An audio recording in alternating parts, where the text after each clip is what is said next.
Kita tetap waspada, tetapi kita juga proporsional juga. Mereka juga tetap bekerja, tetapi mereka bisa menjaga dirinya. Artinya apa? Bahwa kita menjaga diri masing-masing. Mudah-mudahan memberikan keselamatan kepada kita semuanya. فَأَمَّا الَّذِينَ آمَنُوا فَيَعْلَمُونَ أَنَّهُ الْحَقُّ مِنْ رَبِّهِمْ. Barang siapa yang menyibukkan dirinya dalam urusan ilmu, maka Allah akan mudahkan jalannya menuju surganya Allah Subhanahu wa taala. Jemaah sekalian, kalau ingin membayangkan bagaimana beratnya perjalanan menuju Allah Subhanahu wa taala, nanti di rumah bisa dibuka surat Abasa, dimulai dari ayat faida ja'atis sakha yauma yafirul mar'u min akhihi wa ummihi wa abihi wa sahibatihi wa banihi likulli imrin minhum yawma idin sha'nun yughni. Tentang bagaimana dahsyatnya perjalanan menuju Allah Subhanahu wa taala.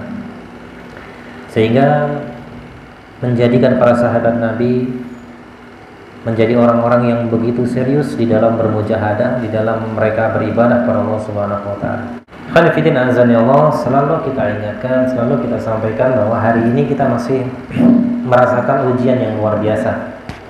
Ya. Ada sebagian orang yang justru mereka malah enggan nonton berita, karena dengan nonton berita malah tambah puyeng, gitu ya. Ada satu positif, wah ribut serumah, pasang portal segala macam.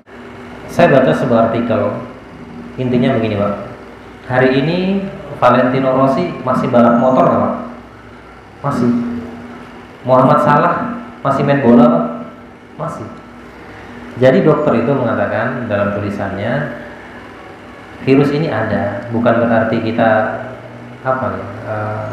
intinya kita tetap waspada, tetapi kita juga proporsional juga. Mereka juga tetap bekerja, tetapi mereka bisa menjaga dirinya. Artinya apa? Bahwa kita menjaga diri masing-masing. Mudah-mudahan memberikan keselamatan kepada kita semuanya. Dan ternyata jemaah sekalian, tingkat kesadaran masyarakat hari ini, kebersihan mereka semakin meningkat dibanding sebelum virus. Kita jarang menemukan orang depan rumahnya ada tempat cuci tangan dan lain sebagainya. Sekarang banyak ya. Masker hanya sebagian orang yang pakai, sekarang banyak. Jadi tingkat kesadaran sekarang lebih tinggi, sehingga kalau kita lihat secara global, angka kematian virus ini semakin mengecil, meskipun jumlah positifnya semakin banyak, tetapi rasio yang meninggal itu semakin mengecil karena kesadaran akan kesehatan tiap-tiap individu. Saya punya kawan baru beberapa hari yang lalu pulang dari Bapelkes. Jadi kalau di Cikarang itu tempat OTG itu orang tanpa gejala ya, tanpa gejala. Beliau hanya sakit kepala Pak, tapi pernah bertemu dengan seorang yang dia positif dan meninggal. Dia positif dibawa ke Bapelkes di dekat radio Anissa, Lemah Abang ya. Saya telepon WA, di rumah sakit dikasih apa? Saya malah tambah gemuk di rumah sakit Pak. Suruh makan banyak, minum banyak, tidur banyak, sama berjemur, udah itu. Diinfus? Enggak diinfus. Obatnya mau kasih vitamin aja tiap hari, 14 hari. Berat badan dia nambah. Ya. Saya bertemu ketua DKM Masjid Pasar Jaya, Jakarta, sebuah perkantoran. Saya mengisi di sana waktu itu, tapi sekarang tutup. Pasar Jaya ditutup dulu, ya, selama berapa bulan belum ada kepastian. Ketua DKM-nya menceritakan di awal hebohnya virus ini di bulan akhir Maret, awal April ya. Beliau bangun jam 3 pagi, sesak, hilang indera perasanya, batuk. Dia bilang ke istrinya, kalau kita ke dokter bisa jadi positif. Tapi dia sesak Pak, persis seperti gejala corona, demam juga. Akhirnya Pak, dia ke dapur, dia ambil jahe Pak, jahe dengan direbus dikasih cengkeh. Inisiatif diminum terus selama 3 hari itu nggak berhenti. Emang darah banyak keluar. Katanya alhamdulillah saya nggak perlu ke dokter, cuma saya nggak berani keluar. Kalau saya keluar ketahuan orang bahaya. Itu di awal-awal dulu. Artinya kesimpulannya adalah bahwa imunitas tubuh kita juga sangat penting. Dan hari ini imunitas itu jamaah sekalian bukan hanya makanan, tapi pikiran juga. Artinya bahwa hari ini kita dihadapkan oleh sebuah situasi yang Dr. Syed Ali An-Nadwi menjelaskan sebuah kondisi yang belum pernah dialami umat-umat sebelumnya, dan kita mengalami masa kebingungan kecuali mereka yang mendapatkan petunjuk dari Allah Subhanahu wa Ta'ala. Sederhananya, kadang-kadang anak-anak yang tidak kita ajarkan sebuah keburukan di rumah, dia bisa lebih pintar dari luar belajarnya. Betul nggak kira-kira Pak? Pernah nggak kita ngajari anak-anak ngomong-ngomong kata-kata jorok? Nggak pernah. Tapi kadang mereka mendengar bisa. Yang kadang kita nggak pernah ngajarin anak-anak yang macam-macam, tiba-tiba dia bisa joget TikTok, ya. Yang orang tuanya aja nggak tahu nih apa, tapi anak-anak pinter banget tuh joget TikTok atau apa itu namanya. Ini konfidin azan ya Allah. Maka di hari ini tugas berat kita sebagai seorang ayah tentunya, ya, sebagai seorang yang nanti akan dimintai pertanggungjawaban di hadapan Allah Subhanahu wa Ta'ala tentang keluarga kita, istri kita, anak kita, dan orang-orang yang ada di bawah ordinat kita. Al-Imam selalu saya sampaikan, Sa'id Ibnu Musayyib menjelaskan, aku menambah rakaat salat sunnah untuk anak-anakku. Artinya bahwa kesolehan kita jamaah sekalian ini akan berpengaruh terhadap orang-orang yang ada di rumah tangga kita. Kesolehan kita. Pernah saya kisahkan ketika ada seorang keluarga jam 10 malam Umi yang WA saya. Dia mengisahkan apa? Putranya sedang di pondok penghafal Quran. Ini anak biasanya pintar menghafal itu cepat, tapi di pekan-pekan terakhir itu sang guru kewalahan karena si anak ini paling lambat dalam menghafalnya. Berbagai cara digunakan. Akhirnya si ustazah itu yang di pondok WA uminya, ibu apa kabar? Baik ustazah, ada apa? Dikira anaknya sakit, ternyata tidak.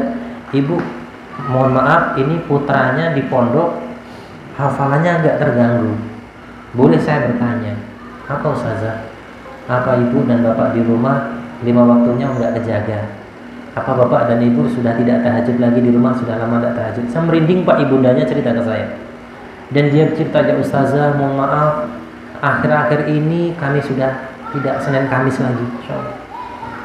Akhir-akhir ini kami sudah tidak tahajud. Kenapa? Kecapean. Jadi keluarga ini sedang diuji ekonomi, jualan mie ayam dari pagi sampai sore laku 3 mangkok, 4 mangkok. Dia terforsir sehingga gak mampu bangun malam tahajud, biasanya tahajud anak-anaknya.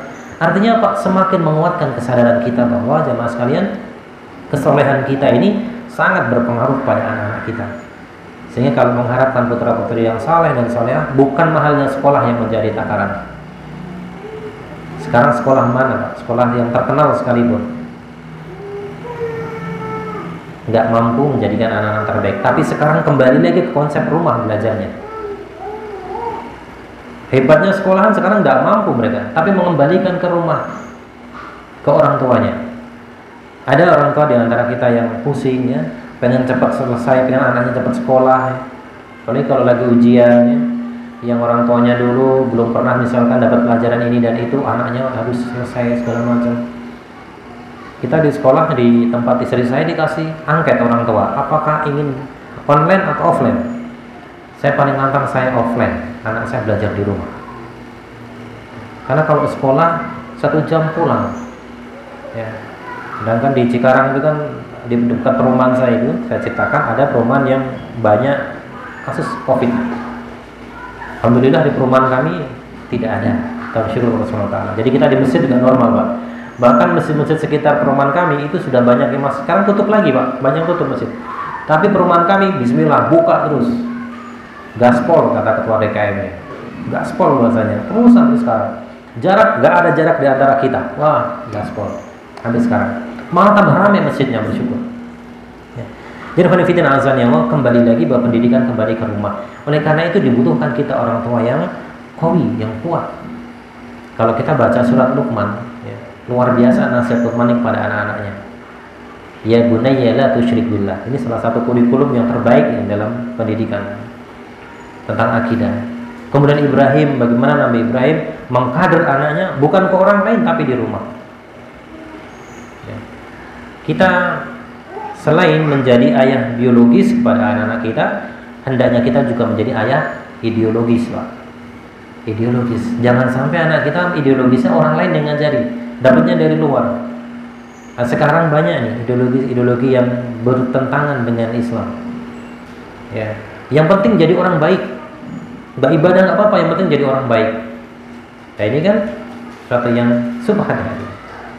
Jadi konfident azan ya Allah, kita bersyukur hadirnya kita ini bukan hanya urusan kita dengan Allah saja, bukan hanya hubungan kita dengan Allah di hari ini ngaji kita dapat pahala, tidak, tetapi hari ini kita sedang melakukan sebuah misi besar kita untuk mensolehkan anak dan keluarga kita lewat taklim yang kita ikuti. Dan tempat pertama yang merasakan kesolehan kita di mana? Di rumah. Semakin sering kita ngaji, maka semakin baik akhlak kita kepada keluarga. Semakin banyak kita kajian, maka semakin baik hubungan kita dengan keluarga. Jangan sebaliknya. Ya. Diminta kerja di rumah nggak bisa ngaji, tiap hari ngaji sampai di rumah dilupakan. Ya. Ada sebuah kisah, saya ulang kisah ini. Kisah seorang sahabat Nabi yang bernama Salman Al-Farisi dan Abu Darda waktu itu yang menikah ya. Pernah kisah ini diingat ya. Ketika itu sang wanita ini kan memilih Abu Darda, menikah dengan Abu Darda. Tetapi keseharian Abu Darda ini orang yang sudah kecanduan ibadah, Pak. Tiap hari di masjid, pulang sebentar, makan minum, ganti baju, balik lagi ke masjid. Suatu saat Salman main ke rumah, istrinya bercerita, "Wahai Salman, nasihati saudaramu. Dia ini seolah-olah sudah tidak butuh dunia. Di masjid terus kegiatannya." Sampai istrinya dilupakan. Kemudian dinasihati oleh Salman, Allah punya hak, keluargamu punya hak, duniamu juga punya hak.